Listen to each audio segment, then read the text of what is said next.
Ryan Reynolds here from Mint Mobile. With the price of just about everything going up during inflation, we thought we'd bring our prices down. So to help us, we brought in a reverse auctioneer, which is apparently a thing.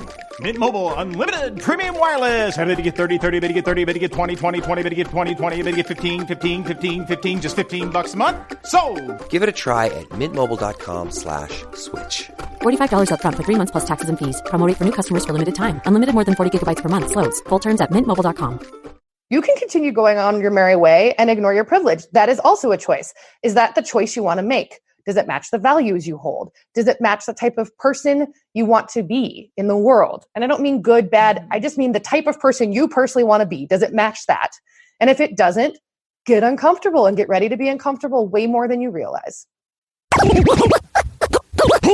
This is your Kick-Ass Life podcast, episode number 341 with guest Makenna Held. This is the Your Kick-Ass Life podcast with Andrea Owen, a no BS guide to self-help and badassery. Because ladies, let's face it, life's too short for it to not kick ass. And here's your host, the girl who serves it up straight with a side of crazy, Andrea Owen. Hey there, ass kickers. Welcome to another episode of the podcast. I am so glad that you are here. Wow, things are still pretty intense out there. If you've spent any time on social media, you have seen it. Maybe you have taken a break from social media. Maybe you are really trying to up your self-care. If you're feeling overwhelmed, I really hope that you are taking a break and practicing self-care because burnout is a thing. Today, I have a new episode for you. I hope you enjoyed the replay last week with Andrea Renee Johnson. Such an important conversation. And this week, I have a new show for you with Makenna Held. You'll hear how we met once we start talking. And Makenna is just one of those people who is wise beyond her years. I'm really surprised that she's not actually older than she is. And you know, it's interesting to me being someone who's now officially middle-aged. I turned 45 this past April, and it's kind of amazing that there are so many younger women who are coming to these realizations that women like me didn't come to until much later, in their 20s and even sometimes late teens, that are realizing, okay, there are these huge things that matter that I need to understand better and take action on and stand up for. And or they're realizing that they won't tolerate shitty relationships anymore, need to learn how to stand up for themselves, need to learn how to set boundaries. And so at the end of the day, it's never too late to start doing these things. I just find it so incredibly heartwarming that younger and younger generations are coming to these conclusions about their life, whether it is to make their own lives better and or to make the world a better place. And Makenna is no exception. So for those of you that don't know her, let me tell you a little bit about her. Makenna Held is a writer, educator, and serial entrepreneur.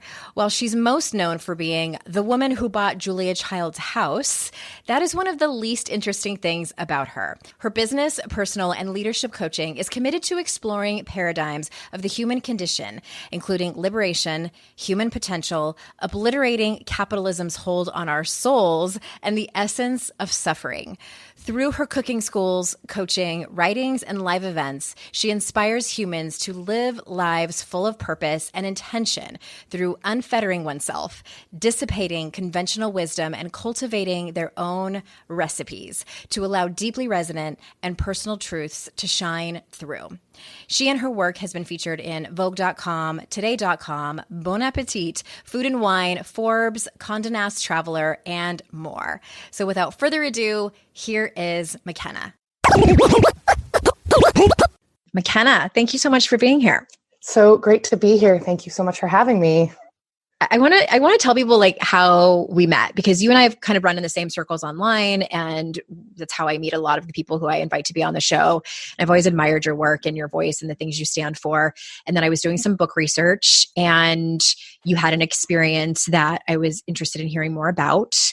And then we just had a candid conversation about it. And then I liked you so much and respected you so much. I'm like, I want to have you on the show. So that's how we got here. And right before we started recording, I asked you a question. I'm like, we need to actually talk about what's happening in this moment, because it's June 2nd, 2020.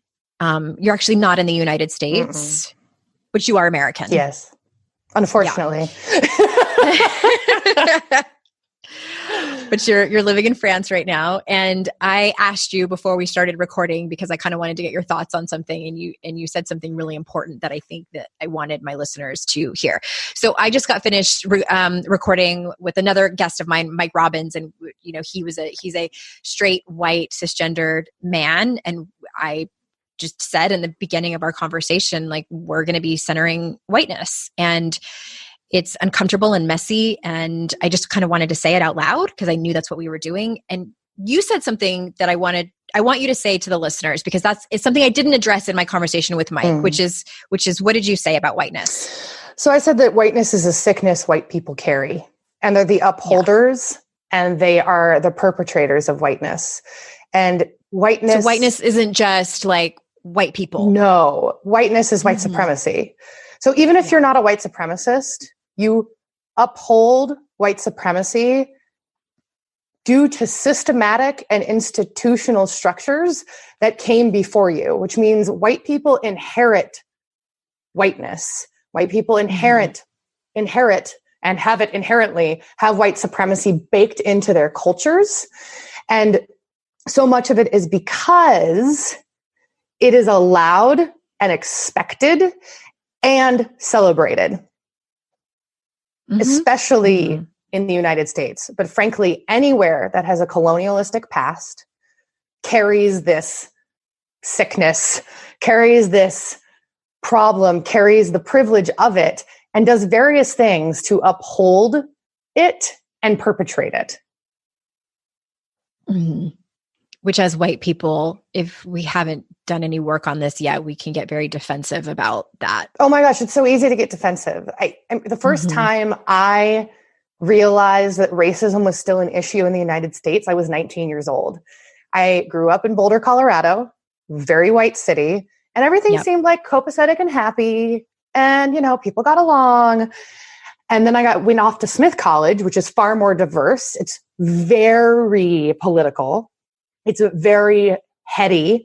It's very, it's such a place of smart humans. It's a women's college, but it's not only for women. College, there are a lot of men and non-binary folks there. And I just found myself completely gobsmacked about the notion that as a queer woman, that when I felt like I was getting called out all the time for being queer, like when I was in public because of how I dressed and how short my hair was, there was a lot of slurs that got headed my way. I got into a head-to-head fight with a mutual friend who was a Black queer woman, and she told me to stand down, and I pushed back harder. And it wasn't until like 6 months after that where I went to an anti-racism training where I was the white woman in the room that said, but what about reverse racism? And the Black trainer was like, I need you to sit down and listen to me and understand why that does not exist. And I said, okay, I'm paying to be here. I'll shut up and listen. And so I did. And I was shocked by what I heard. It's nothing that had ever been explained to me before.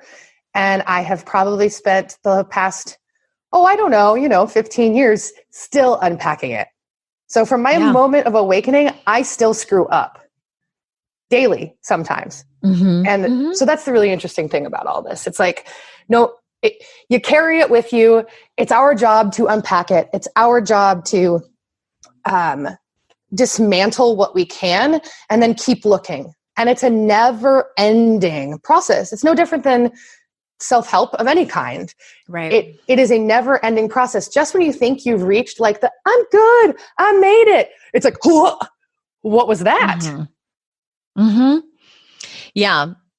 Thank you for kind of explaining that a little bit. And I always try to make sure, like, am I throwing words around that people might not know what they mean? And thank you for saying too that it's a lifelong journey. Like I tell people all the time on this show, like your personal development journey is going to be lifelong. Sorry, there's no end date. And I readily admit that when I started talking about this in 2017 and took my foot off the gas, took a class, read a bunch of books, was talking about it on the show, and got complacent. Mm-hmm. Not only, as in my leadership, and sometimes more importantly, doing my own work. And then the bottom dropped out. And then what we're seeing with the deaths of so many Black people, not just in the last few months, but over the last, hundreds of years. Mm-hmm. And then what we're seeing now this week, as we're recording this, really truly coming to realize like, okay, Andrea, like this work never stops. Right. And that's where I find myself now. And not, and it was just kind of a coincidence that over here on the show, like we tend to batch episodes, and I'll record a bunch in a week. And I'm like, I can't not talk about this. Like, I can't just pretend that it's business as usual with, and I do want to talk about the other work that you do, but it's all directly related to this. So totally is. So the really interesting thing that I liken racism to is the same thing as limiting beliefs, except that there's a structural upholding, but oftentimes, especially for women and queer folks, that those limiting beliefs are also structurally upheld. We're not good enough because we're women. And so racism is very similar. We have been conditioned to believe, even if we don't fully personally believe it, we've been conditioned to kind of allow it to exist.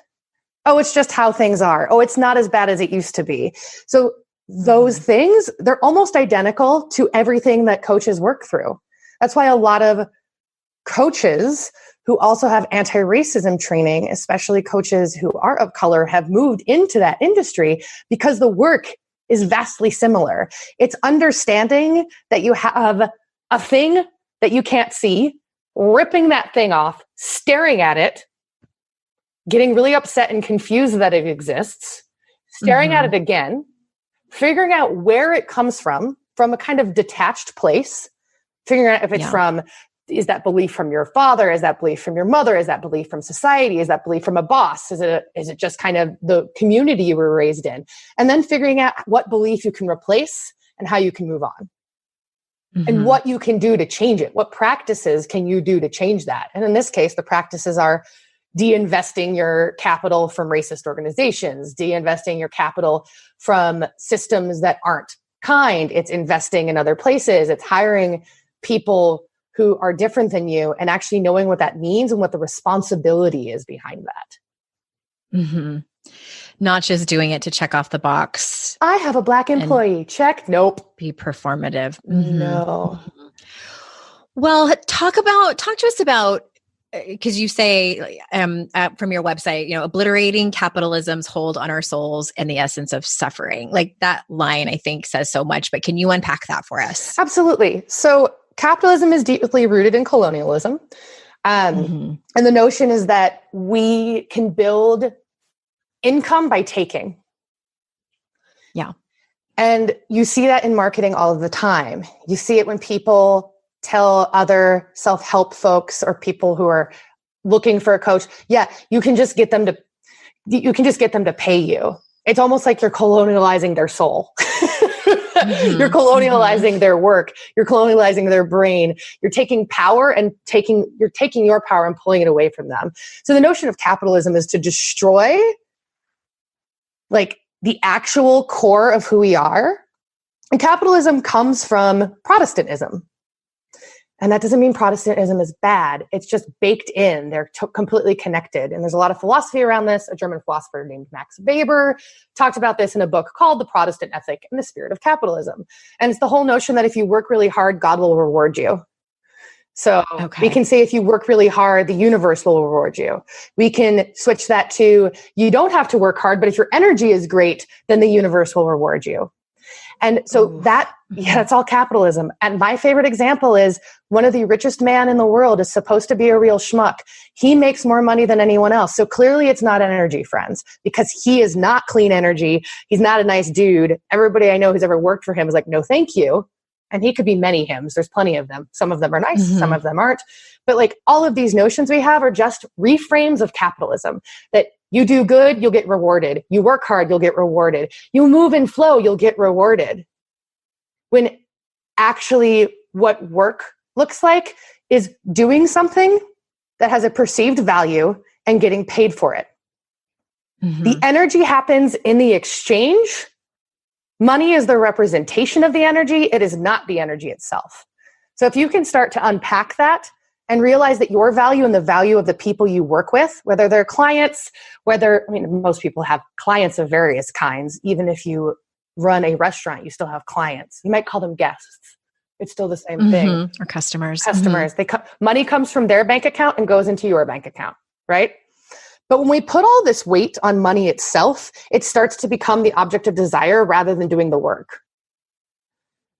And so my work is about de-energizing money and reprioritizing the energetics of the exchange between the service provider or object provider. Let's say you're selling a computer, that's fine too. And the person who's purchasing and viewing that as the energy, and money is just a representation of that exchange. It is not the exchange itself. Money has no energy. It's just money.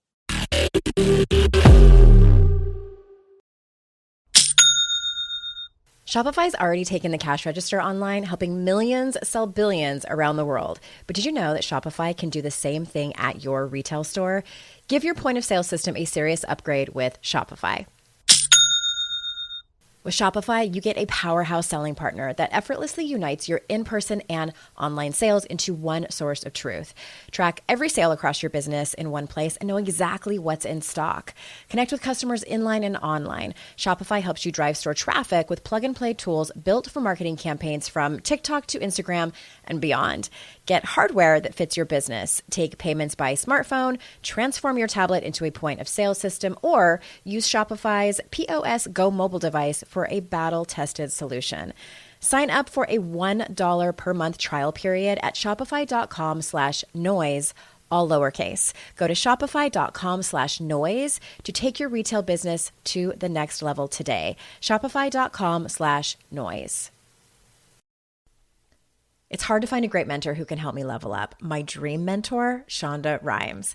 So I was really excited when I heard she has a class on Masterclass. With Masterclass, you can learn from the best to become your best. Masterclass is the only streaming platform where you can learn and grow with over 200 plus of the world's best. For just $10 a month, an annual membership with Masterclass gets you unlimited access to every instructor. And you can access Masterclass on your phone, computer, smart TV, or even in audio mode. I'm always looking for ways to be a better writer, so I took Shonda Rhimes' screenwriting class. It helped me gain concrete technical advice, including structuring, the writing process, and with shows under her belt like Grey's Anatomy and Bridgerton, it was so helpful. Plus, every new membership comes with a 30-day money-back guarantee. Don't wait another moment to start your learning journey with Masterclass. Right now, our listeners get an additional 15% off any annual membership at masterclass.com/Andrea. That's 15% off at masterclass.com/Andrea. Masterclass.com/Andrea.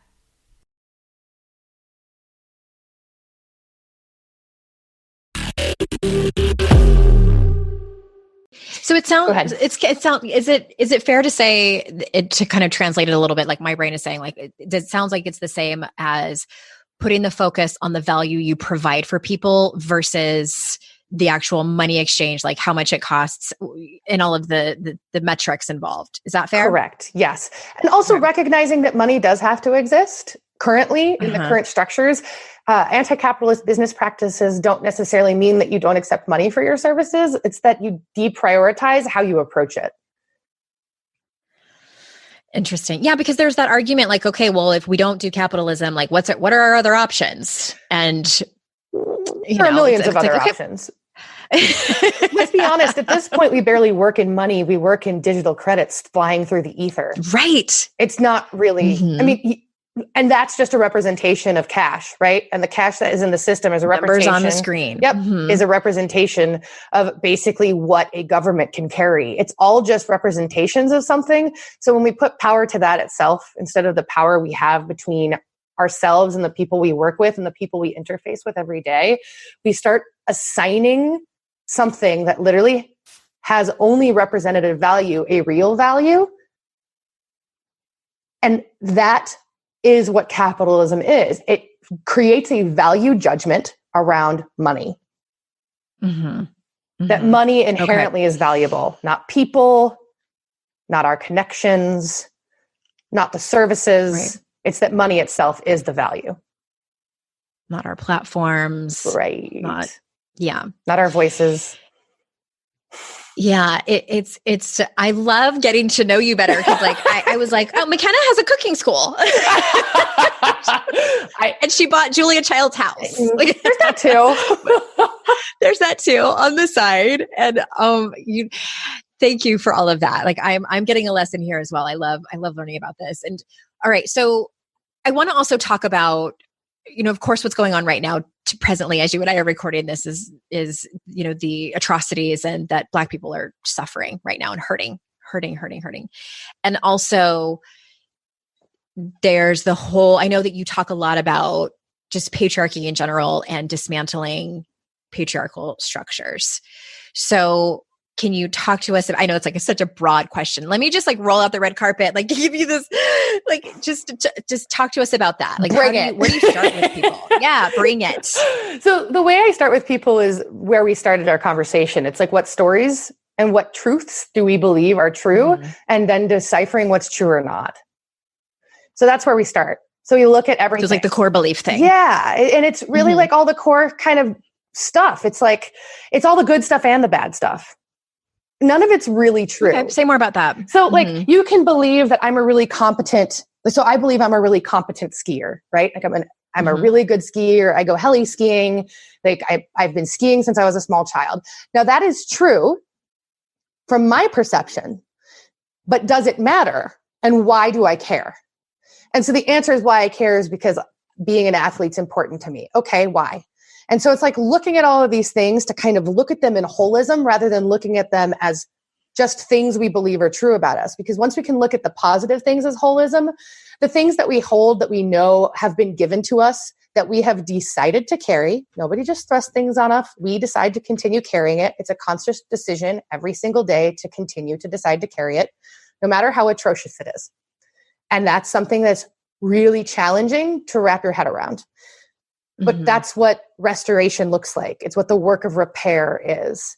So my background's in philosophy. So like all of the stuff I talk about is actually based in my undergrad degree in philosophy and my PhD, which is almost finished in critical theory. So it's all in the notions of like what makes humans human and what allows humans to relate and be human together. So when I say the work of repair, I mean like the philosophical work of repair, the philosophical work of reparations, the philosophical work of like repairing a car.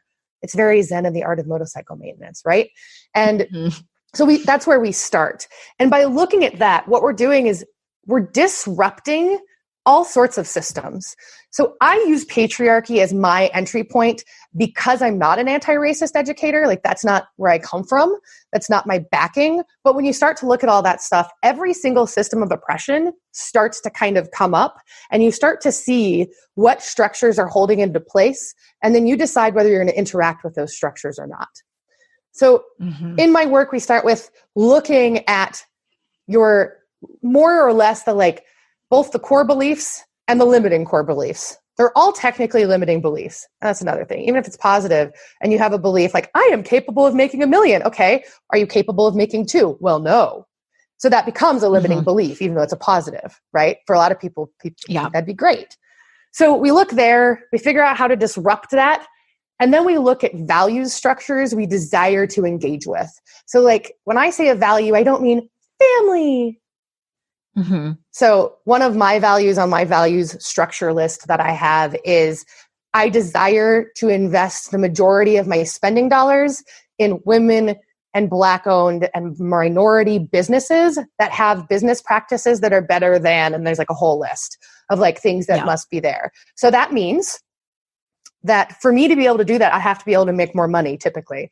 Because let's say a clothes company that makes clothes ethically in LA and pays their people $17 an hour is going to cost more than something I buy at Target. Right. Right.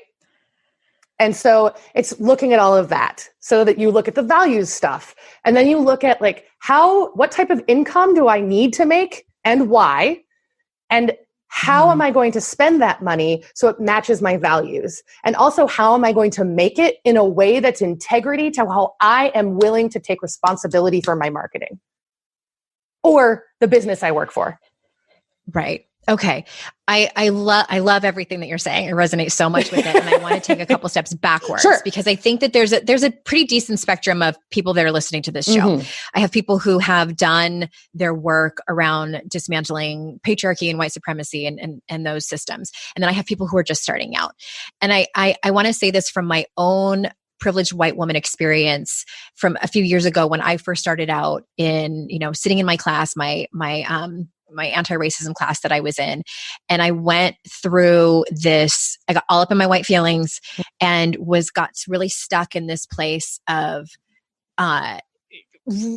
for me, anger is a feeling and emotion that I can easily access. I know it might look different for different people, but just the discovery of when the oppressor is the oppressed, that whole thing of, and it was also, there were men and women and in this particular group. And I was on this particular call and it was a really small group and we're all on Zoom. And there was a straight man on the call with us. And we were in that moment, in that particular class, talking about sexism and our own internalized sexism. So I'm like wrestling with, like, oh my God, I have slut shamed. I have, been awful talking about sex workers and strippers and things like that. So it's raining down on me.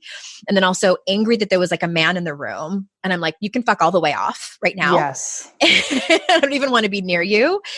And I feel grateful that I was able to have the space held for me that I needed to go through those feelings in order to, because I just don't think that we learn from it when we're all up in our shame and our own trauma.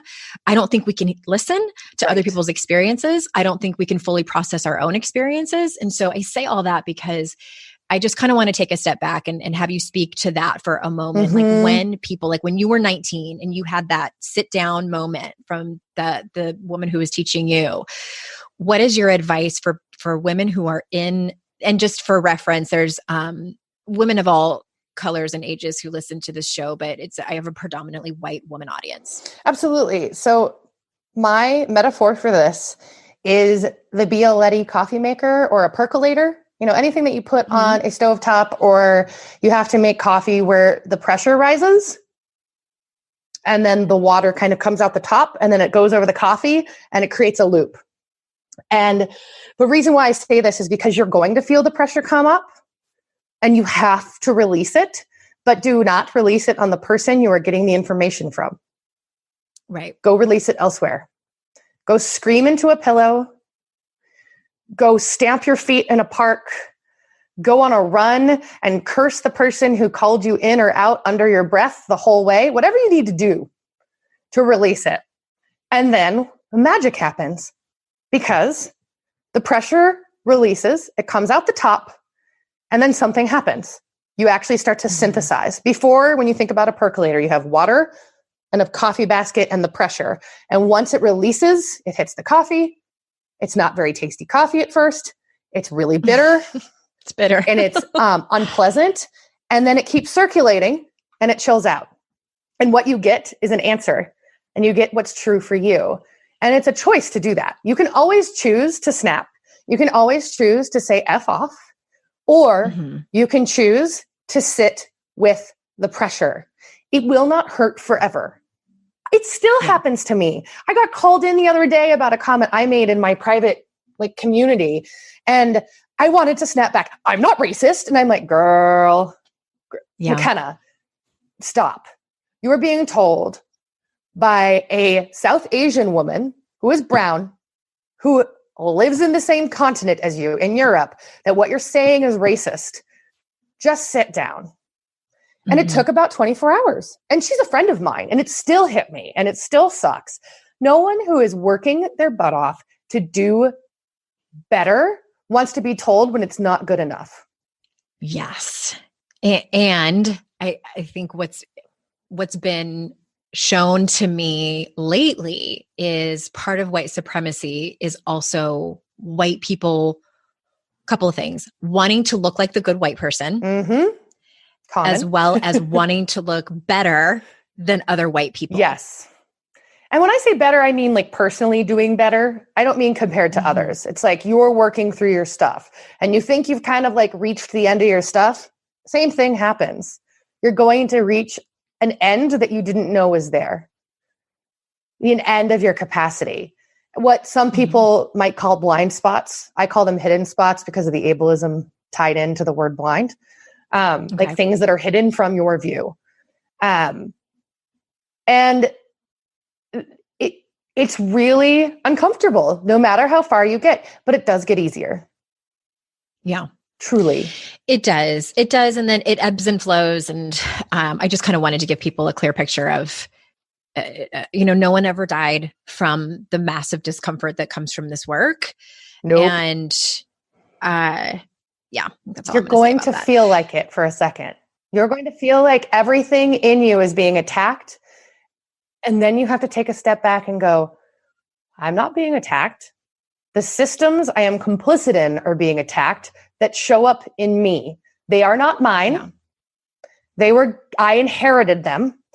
I am choosing to continue to carry them. And it's my choice whether I put them down or not. And that is a choice. It's not a requirement. You can continue going on your merry way and ignore your privilege. That is also a choice. Is that the choice you want to make? Does it match the values you hold? Does it match the type of person you want to be in the world? And I don't mean good, bad. I just mean the type of person you personally want to be. Does it match that? And if it doesn't, get uncomfortable and get ready to be uncomfortable way more than you realize. 100%. I love that you're making so many parallels to personal development in general. And I saw them before, but you are quite honestly making me see them so much more clearly. And I will definitely quote you in my book, probably more times than I originally thought I would. Co-written by Makenna Held. No, but I call that like the point of no return when you have walked in and you see all of your disempowering beliefs, when you see what the media has handed you, what the culture has handed you, what your ex-partner or parents or family of origin or whatever. And then you are afraid to, this happens, I facilitate shame work, and it's so incredibly uncomfortable, and it's a physiological response that we get. Our bodies are telling us like, this is unsafe, get out now. Yes, absolutely. That's what we are commonly fighting with in any sort of self-realization, because looking at your own inherited racism, looking at your own racist beliefs you subconsciously or consciously carry is no different than any other piece of thing that you subconsciously or consciously carry. Yeah. And the internalized misogyny was actually pretty shocking to me. Right. Like, I thought, oh no, this is just men's issue that they need to figure out. And it's all of our issues. It's all of our issues. Well, and that one really knocked me down. Absolutely. Once you've seen it, you can't unsee it, right? It's like, oh my gosh, I've done all these things to my people. And I think that's the thing to remember that's different between that level of work within the patriarchy and the work of a white woman doing anti-racism work within themselves, or just limiting belief work. Your limiting beliefs that are kind of like just about you generally only hurt you. Mm-hmm. And then the limiting beliefs or the beliefs you carry and the internalized things that hurt you, that also hurt people like you, only hurt people like you. And then racism hurts people different from you. And that pain is more structurally challenging to look at because it's not yours. Right. And so it's harder to see, witness, and understand. And it requires a lot more. The way I have upheld this has only harmed others. But frankly, whiteness harms all people. Like, it also robs robs white people of wholeness too, right? Like it disproportionately robs people of color, Black people, and Indigenous people gazillion times more, but it robs all people of wholeness. Mm-hmm. And so the more that we can like sit and listen and pay attention to that and realize that we're looking at layer cakes of various types of doom and gloom. And it's still work we choose to do. Like you choose to look at your personal limiting beliefs. You choose to look at how you've upheld internalized misogyny and the patriarchy. You choose to look at what racism you hold within you and what structures you uphold. They're all choices. You know, when you're listening to a song on the radio and you get the profound feeling that the song playing was written about you? Now imagine having the power to gift that same incredible feeling to someone you love with an original song from Songfinch that actually is written just for them. Songfinch lets you create an original radio quality song inspired by your own life and the people you love. It's completely unique, personal, and lasts forever.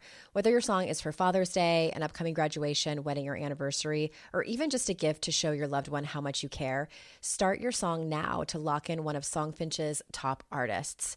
I gifted Songfinch to myself, a song about my late father, and I'm so excited to play you a clip. Flipping through the slides of learning how to live and how to love, and coming undone a father, daughters without, so she writes it down. One of my clients heard about Songfinch from this podcast, and so she had a song created for her son who is graduating, and she told me that they both cried when she played it for him and that it exceeded her expectations. For a limited time, Songfinch is letting our listeners upload their song to Spotify for free, so you and the lucky person you gift it to can listen to it anywhere, anytime. Go to songfinch.com/noise and start your song. After you purchase, you'll be prompted to add Spotify streaming for your original song for free, a $50 value. Again, my URL is songfinch.com/noise. Don't forget to share your song with us too. songfinch.com/noise. I'd like to introduce you to the Minimalist Moms podcast.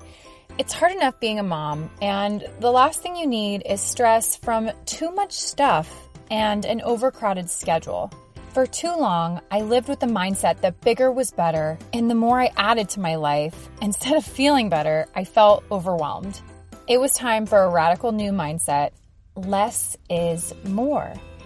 I'm not into extremes. I didn't throw everything away. My brand of minimalism is more about adding than subtracting. Get rid of the excess to make room for what you love.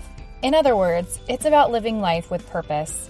I hope you'll listen in, and my guest and myself can inspire you to think more and do with less. The Minimalist Moms podcast, available wherever you listen to podcasts.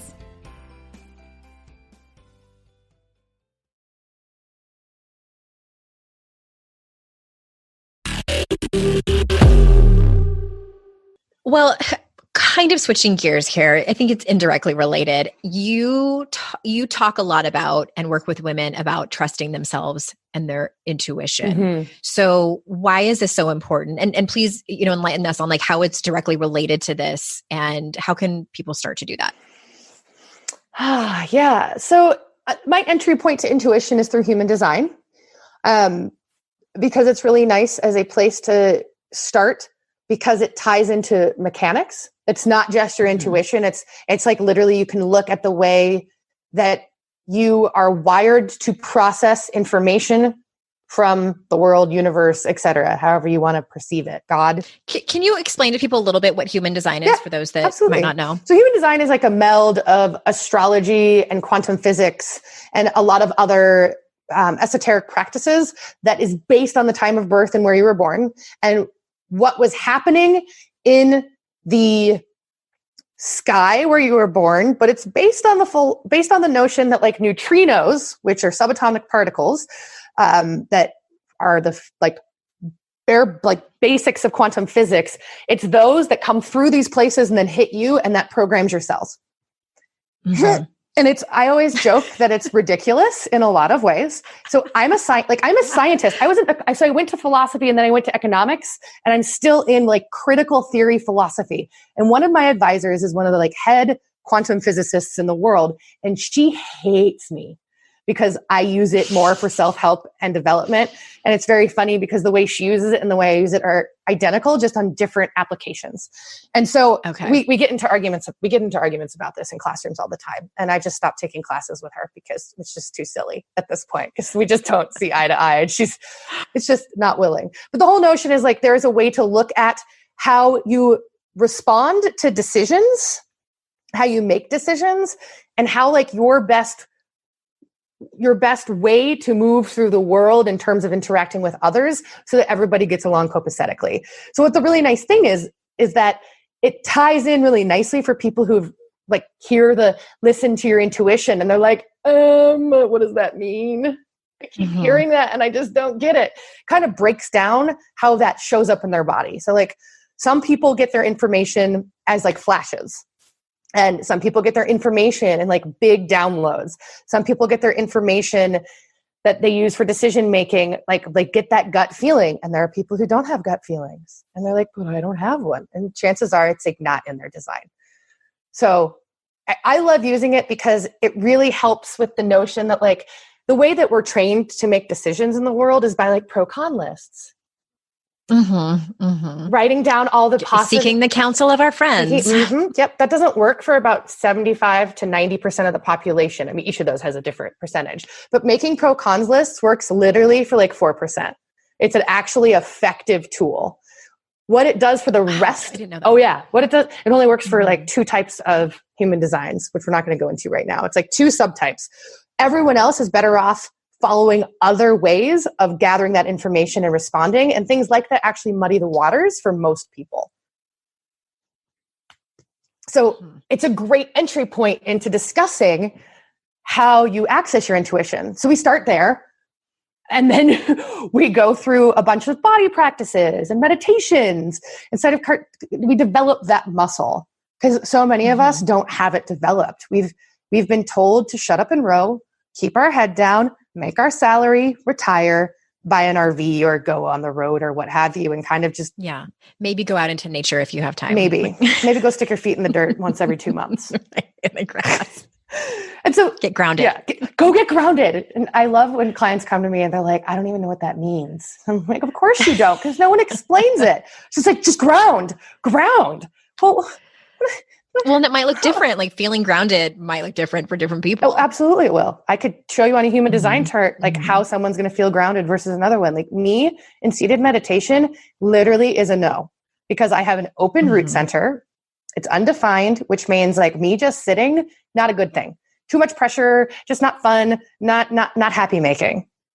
My groundedness is like walking a labyrinth, going on a hike. I can do lying down meditations before sleep.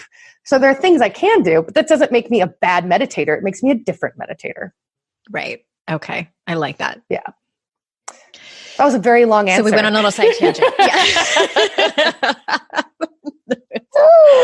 I find such delight in people coming on who talk about things that I am not an expert in.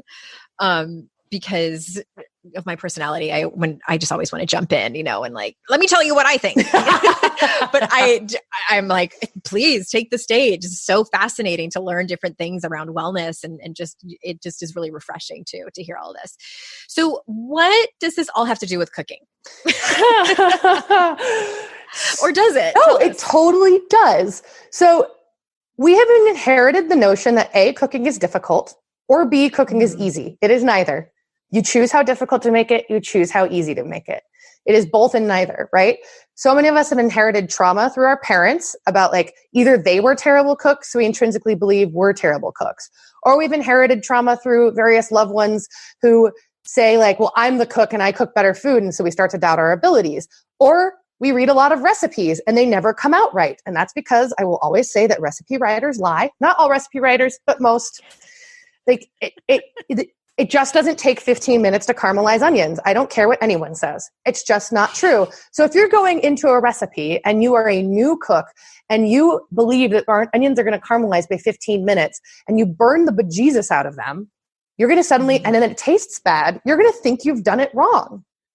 So all of the structures of cooking that currently exist in our society, unless your Nona taught you how to cook, and lucky you, or your grandmother or your mother or whatever, right?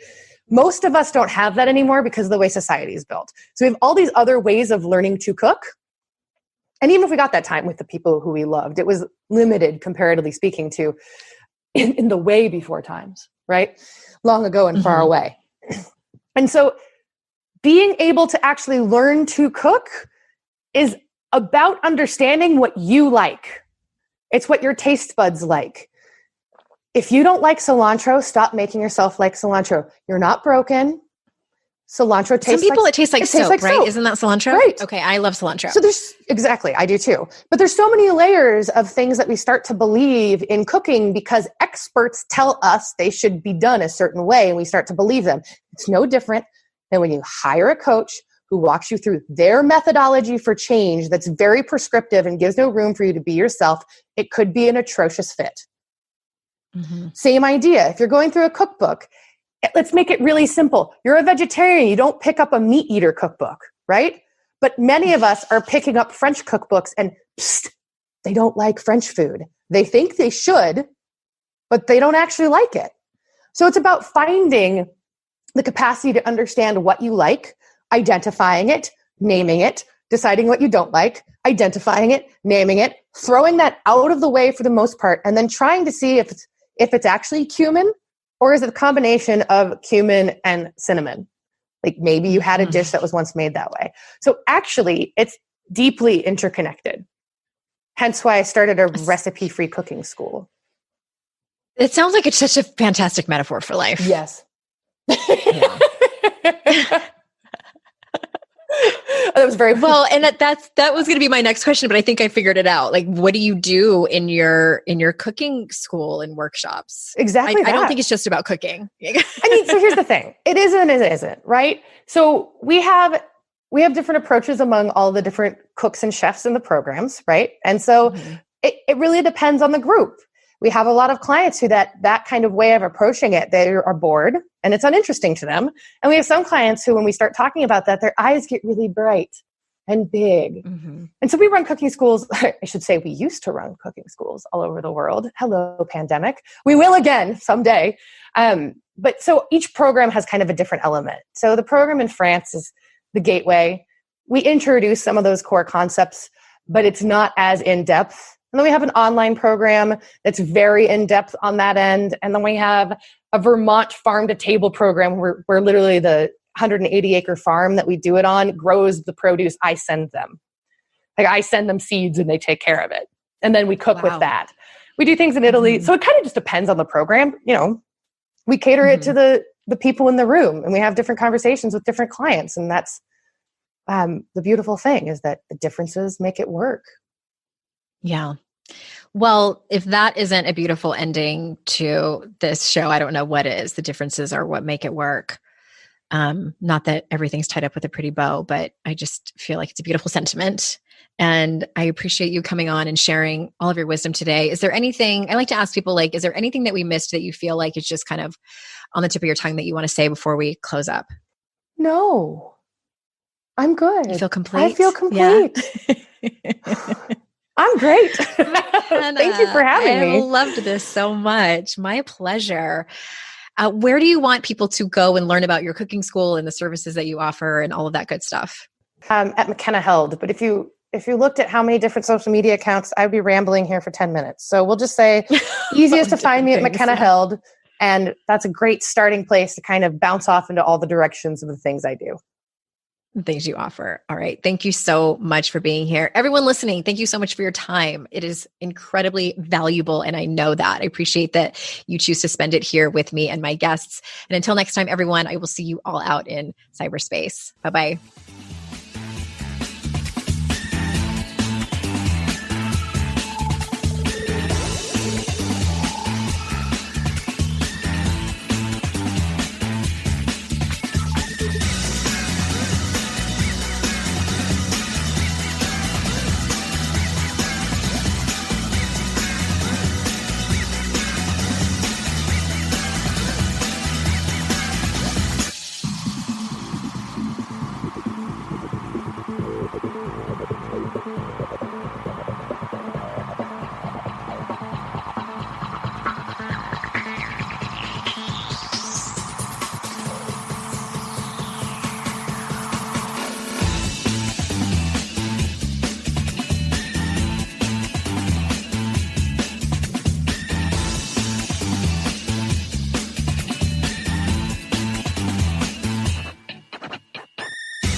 Oh, hey, everybody. It's us, Blair and Molly, your old pals from Toddler Purgatory. Two moms who are also actors, who are also creative beings, who sometimes feel stuck. And this is our new podcast, Unsticking It with Blair and Molly. What happens when your creative spark just seems to disappear? Gone. Poof. Bye. See ya. What happens when life gets in the way of your creativity instead of nourishing it? That's what happened to Molly and me. We felt like the thing that drove us creatively stopped working and impending doom had in fact impended. Totally. So we decided to do something about it. And that was steal ideas about getting unstuck from the most creative people we can find. We talked to guests about how to break through the mucky, gluey, sticky wall that can get between you and your creativity. We hear about their journeys, their successes, their challenges, and even their bougie coffee shop orders. And we're not just talking Bob Ross type paint on paper artists here, though we talk to them too. We're talking to actors, creative directors, dancers, and people who are working hard to be their best creative selves in a world that can sometimes feel real uncreative. We all have something to teach each other, so let's steal their ideas together. Join us, won't you, as we deep dive into how to unstick ourselves from the life gunk that can get in the way of our creative freedom. Pandemics, school calendars, world events, lack of sleep. Oh, get out of their life gunk. And let's get back to your best creative self. Subscribe to Unsticking It with Blair and Molly. You're not going to want to miss an episode. Unsticking It with Blair and Molly, because sometimes life sucks. Unsticking